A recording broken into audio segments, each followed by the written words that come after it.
I just can't stop building. Hey there friends, it's time for another Bollo Bollo update. I have been transfixed by a bout of inspiration when it comes to the Grand Safari.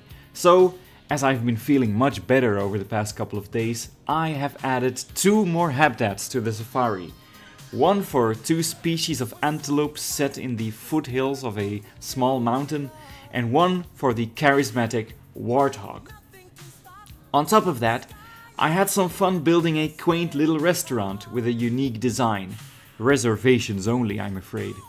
In this speed build, I will show how it all came together and reveal some future plans for this section of the zoo. Join me! So we started out this new section of the savannah by doing some basic terraforming. We are emptying out this part of the walking tour because there will be, first of all, a restaurant, as you might have seen in the preview already.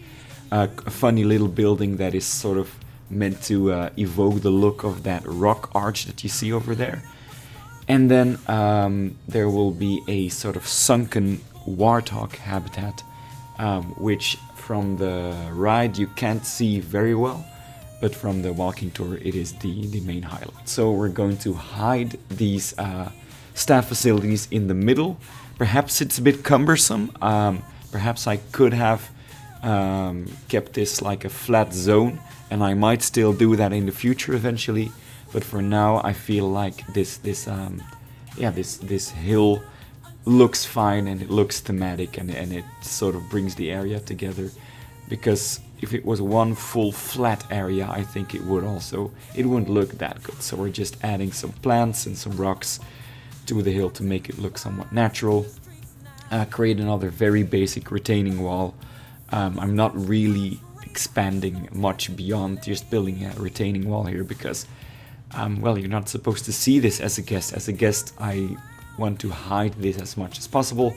For example, by creating bushes around it or by just making the terrain a bit higher so that you're not really supposed to see those gaps in the habitat.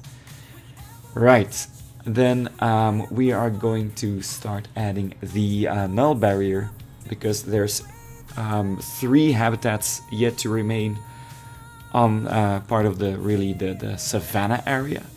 3 planned habitats. I might still change my mind, and then at the very end of the safari there is a look at 2 rhinoceros habitats, which I have teased many times before.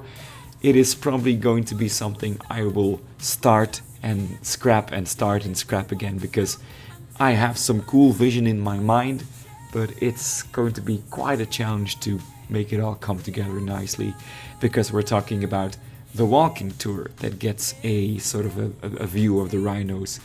We're talking about a monorail ride that I'm randomly throwing in that has a monorail station inside the building that will also function as, sort of as a cool line of sight thing and as the rhinoceros shelter. And then there's also the car ride that needs to get a good look at the rhinoceroses. So as much as the safari has been, it took me time to plan it, but building it is actually kind of a breeze. The rhinoceros area will take some time because the way that looks will shape the way all other habitats around it look. So bear with me, it will probably take some time before you see that. Right now we're focusing on a habitat for 2 gazelle species, and I wanted to make this feel a bit more lush, a bit more, mountainous, I guess. So I added this mud, this sort of unrealistic mud structure in the middle to break up more of the habitat. You will find also that when I do add these 2 gazelles, the hartebeest and the hirola in this habitat, they really stand out because their coats are sort of reddish, red-brownish, and it really contrasts well with the hill behind it, with the green grass.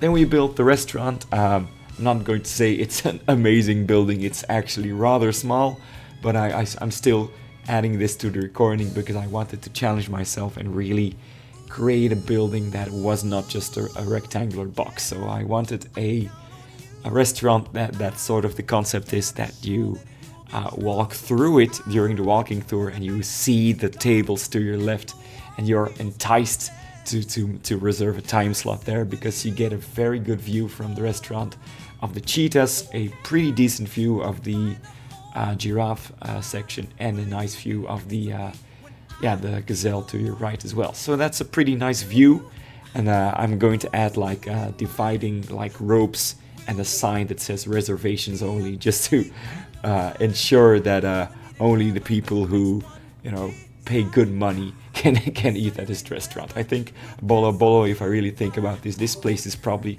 pretty expensive, pretty exclusive. There's like a really arrogant, like kind of like snob air around this zoo that is intentional in a way.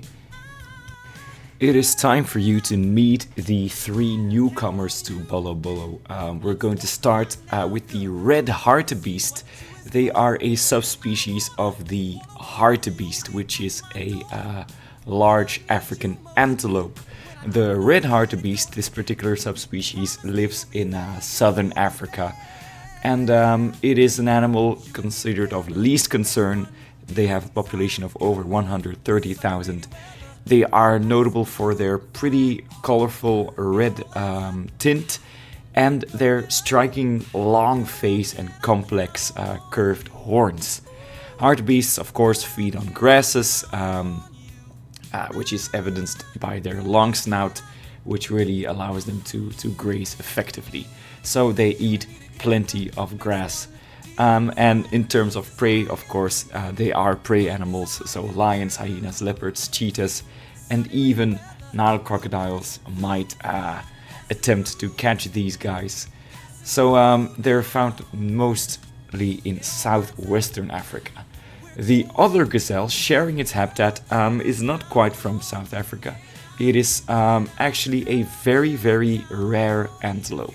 It is a critically endangered antelope living only in Kenya. It was discovered, between parentheses, first described in 1888, and estimated only 300 to 500 animals of these are estimated to be alive, and there are none kept in captivity. So this is a modded animal as well. Yeah, the red hartebeest is a mod by, I believe, by Leaf, and the hirola is a mod by Monsoon. So thank you to those 2 mothers for bringing these amazing animals to life. So a rather rare animal that in all actuality does not share its habitat with the red hartebeest at all. But I mean, we can't always stick to that theme. They are more known to live in very dry habitats, but in this case we've presented them with a more lush environment. And then there's also going to be a habitat for the warthog, and the warthog is of course a very well-known African animal, notably known for its appearance in the famous movie The Lion King, which is a very important movie for me. But the warthog is an animal of least concern. It lives pretty much all over Africa, except for the Sahara and the Congolese rainforest. But it is a very widely spread animal, and plenty of them are present. And they are pretty much the only pig species that has adapted to eating grass and living in these dry savanna habitats. So they eat grasses, they eat roots, they eat berries. Interestingly, these guys are known to move into burrows. They can dig their own burrows, but they often occupy abandoned burrows by, for example, aardvarks and other animals, and they have been known to reverse into them backwards with their head facing out, so that should they be attacked, they can spring out, and they're even known to fight back and even wound predators like leopards. So yeah, they're pretty fast and they're pretty powerful. So they are of course now a new member of the Bollo Bollo population, and we're going to see me construct their habitat rather soon. I'm finishing up the restaurant here, Again, it's not something extraordinary, but I just thought I would share just the design of it, which I kind of really liked. And it's always fun for me to break out of the rectangular box style. So yeah, reservations only. I don't know why I had to add that, but I did. Yeah, just some detailing around the outside. I still haven't quite decided what the outer border of the walking tour will look like. I don't want to really spend too much time on it, because your attention should be directed to the interior of the walking tour, of course. So we add a tree, and here we go, starting with the warthog habitat. I think the first trick that I apply here is something I've seen other creators do, and that is to prevent these enrichment things to affect the terrain. You first add paths, then you add the enrichment, which you can freely sink into the ground now. And the interesting thing is the ground is not deformed because the paths prevent the ground from being deformed. So that is how you can sink these mud pits, although I've seen it done much more beautifully than I did here. And then I start adding this rock cladding to really suggest a sort of bare habitat, and also these decals to suggest more of a muddy environment. So the whole habitat is, of course, very dry, with the implication of being muddy and well, quite sparse of quite devoid of plant life.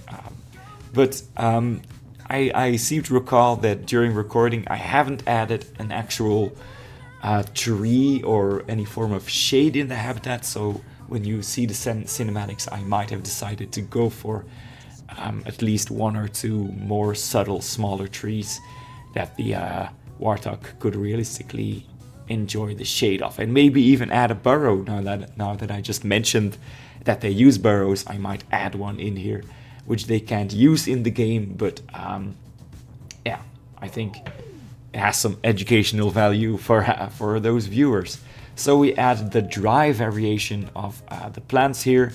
I will also later on add the drier variation of these plants to the antelope habitat, because the next habitat will be very much focused on a much drier savanna-like habitat. So I won't be using the green buffalo grass and the green grass anymore, but I'll be moving to the brown tints, because I'll be adding like the gemsbok, ostrich kind of animals, and then just build a more sparse, dry environment. So that is the idea. So we hide the shelter here with some rocks, making sure that it looks connected to the hill that is right next to it. And then you'll see me adding an electric fence, which is something that I've really enjoyed doing lately, adding these small fences just to prevent animals from climbing up on the hill, which they would otherwise do, and mix with animals that they're not supposed to.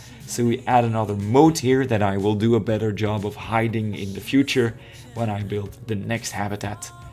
And yeah, we complete the null barrier to finish off the habitat here.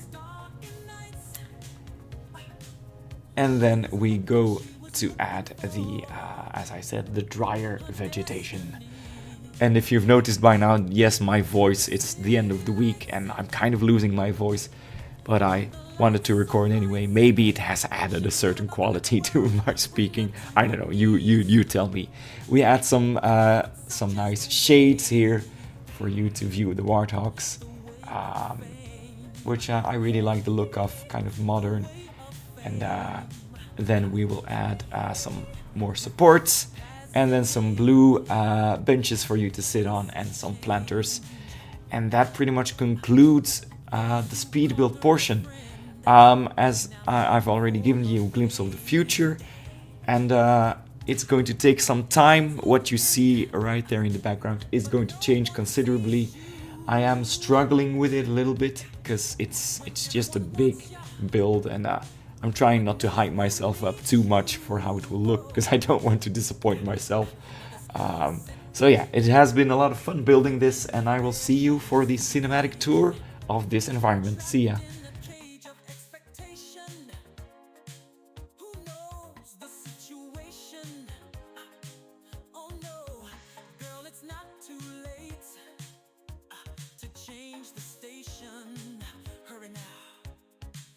back while you can,